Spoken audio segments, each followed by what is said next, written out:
Hi guys, எனக்கு வந்து செம்ம பசியாக இருந்துச்சு. வர வழியில் செம்ம பசி. சரி என்னடா பண்ணுறதுன்னு யோசிச்சுட்டு இருந்தேன். அப்புறம் என்னோட ஃபேவரட்டான சிக்கன் ரைஸ் ஸ்மெல் அப்படியே இழுத்துட்டு இருந்துச்சு. சரி இப்படி ஆசையாக சாப்பிட்றதேன்னு சொல்லிட்டு நான் போயிட்டு வாங்கிட்டேன். எனக்கு ரொம்ப பிடிச்ச ஒன்று அப்படின்னா வந்து சிக்கன் ரைஸ் தான். ஆனால் வந்து சிக்கன் ரைஸ் சாப்பிட்டா வந்து தொப்பை போடுது. அதை நான் கண்டுபிடிச்சேன். ஏன்னா அது சாப்பிட சாப்பிட்டு தான் எனக்கு தொப்பை பெருசாகிட்டே போகுது. அதை டைட் பண்ணுறதுக்கு அப்படி ஷால்லாம் போட்டு டைட் பண்ணிக்கிட்டு இருக்கேன். ரொம்ப கஷ்டமாக இருக்குது. அப்படி இருந்தும் என்னால் விட முடியல. சாப்பிட்லாம் அப்படின்னு முடிவு பண்ணிட்டேன்.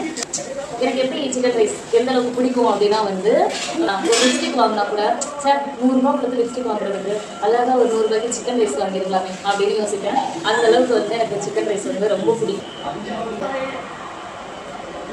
ரெகுலராக வந்து என்ன மாதிரி யாருமே சிக்கன் ரைஸ் சாப்பிடாதீங்க. அப்புறம் வந்து தொப்பை போடும், அப்புறம் ஜிம்மில் போய் கஷ்டப்படணும். என்னோட அனுபவத்தில் இதெல்லாம் சொல்கிறேன்.